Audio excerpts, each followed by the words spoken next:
Today, I want to talk with you about China, a very important topic. I want to talk about its rise, its impacts, and its relevance. In 1950, US GDP was 20 times that of China's GDP. Today, it is 3.5 times that of China's GDP, 11 times that of India's GDP. Guess when China's GDP will catch up with that of the US? 2050? 2040? Let me make very conservative assumptions. One, that let's assume that the US finally digs itself out of a recession and goes back to the 2.5% growth. And let's assume that China grows at 6%. I'm not saying the 11, the 10, or even 8%. Let's just conservatively assume that it grows at 6%. And let's assume that China's currency appreciates vis-a-vis dollar by 4%.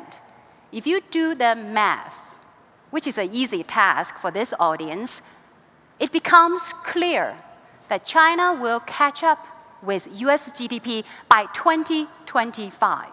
2025. Now, what happens after 2025? Will China rise and then go flat or dip, as Japan did? My answer is unlikely. You see, Japan has a population of 120 million. So when Japan's per capita income reaches that of the US, it essentially joined the rich man's club. So nobody, not even Nobel Prize winning economist, has figured out how to make a rich economy grow by more than 2 to 3% a year. So Japan's rise was a big story, all right? But it did not fundamentally change the global economic structure.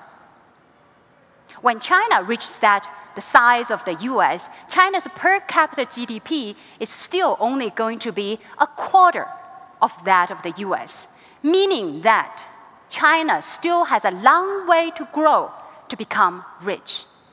If I just assume that, say, US continues in 2.5% growth and China slows down to 5% and renminbi no longer appreciates, by 2050, China's GDP could be twice the size of the US. Now, India follows a similar trend, trailing China by about 12 to 14 years.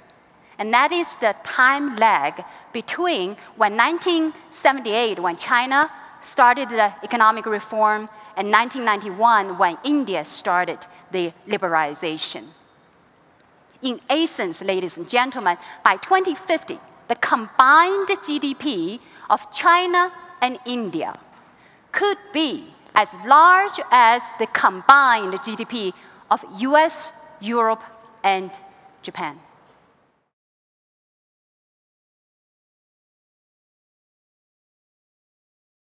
As Henry Kissinger has famously said, China's rise is inevitable. There's nothing we can do to prevent it. There's nothing we should do to prevent it. The only thing we can do is to engage with it. To engage with China, whether you as a business leader or a policymaker or a policy influencer. I would say that the starting point for strategizing is to understand the major thrusts of how China is changing the global economic structure. First, China is the single biggest factor to transform the global economy from a unipolar to a multipolar world. According to many projections, by 2040, China, India, US, in that order, plus EU, will account each about 20% of the world's GDP, with the rest of the economies accounting the rest of the 20%. Meaning that if you want to become a global player, or if you want to stay as a global leader, do you have a robust strategy? Do you have the solid footprint in each of those mega rising poles.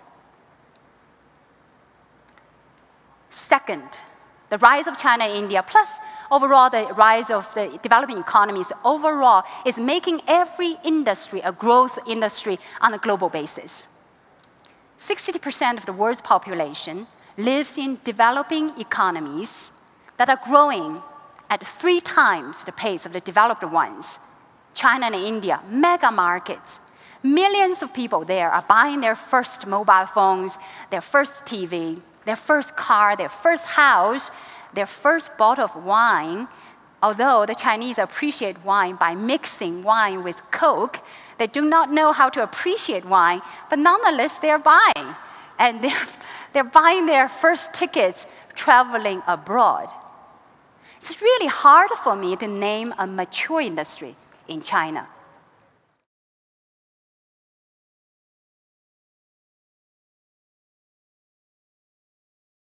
Suppose you have built a very strong business here. How do you crack the China market? Despite the mega size and the mega growth of China, China is a very difficult nut to crack, at least for several reasons. One, it is very different culturally, politically, and language-wise. And second, it is vast. And three, China is changing very fast. So in China, okay, the changes in China that takes 4 years is equivalent to changes of 16 to 20 years in the developed economies. So your knowledge from yesterday may well be obsolete by tomorrow. If you have visited China 2 years ago or 3 years ago, ladies and gentlemen, pack your bag, buy your tickets, and leave. And go and see. There's no better way of exploring opportunities than just be there and see. And it's the same case for the Chinese. They just need to be here, okay, to see. Last but not least, China is a difficult nut to crack because it is a rich and poor story. Rich in terms of market size, market potential, market growth, but poor in terms of per capita GDP. If you go from one rich country to another rich country, you can take your existing product and services and replicate, maybe do some cultural adaptation, but you do not really need to reinvent. If you go to a poor market, low in market importance, you can still take your existing product and services and target at the premium sector, ignore the rest. No big deal. But China is rich and poor at the same time.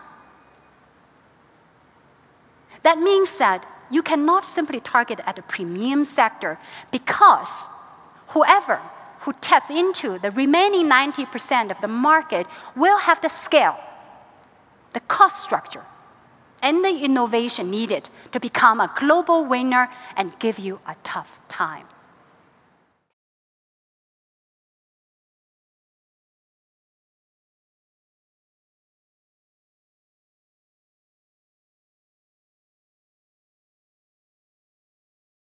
Ladies and gentlemen, with each passing day, China is becoming more important on every count it matters.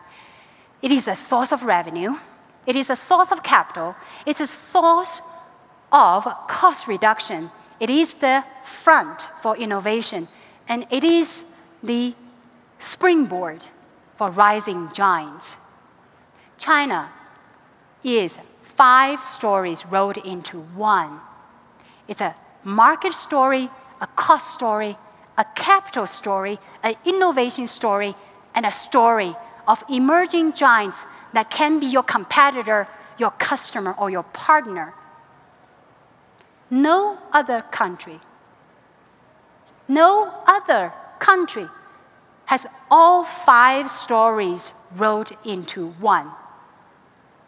Now, each story is powerful enough by itself.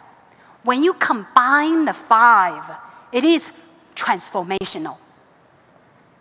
So my friends, with each passing day, the world is becoming more multipolar and at the same time more integrated. It's seemingly two kind of directions, more multipolar, but at the same time more integrated. Okay? And that becomes challenging for companies to cope with that kind of the world. Because you cut your root, you die. But you cut your chain, you are free. And the question is, what is your root and what is your chain in this kind of integrated, multipolar world? The transformation is happening at a fast rate. And we can be rest assured that the next 10 years is going to be changing even faster than the last 20 years. And my friends, the time to prepare for it is now, not 5 or 10 years from now. When we face non-linear change, some companies will adapt, reinvent, prosper, and thrive, and others will die. And the future belongs to those companies that can build a globally integrated enterprise with roots in many countries. The world is not just market, but a school. The world is your oyster. Do you have the right folk? Thank you so much for your listening. I really appreciate it.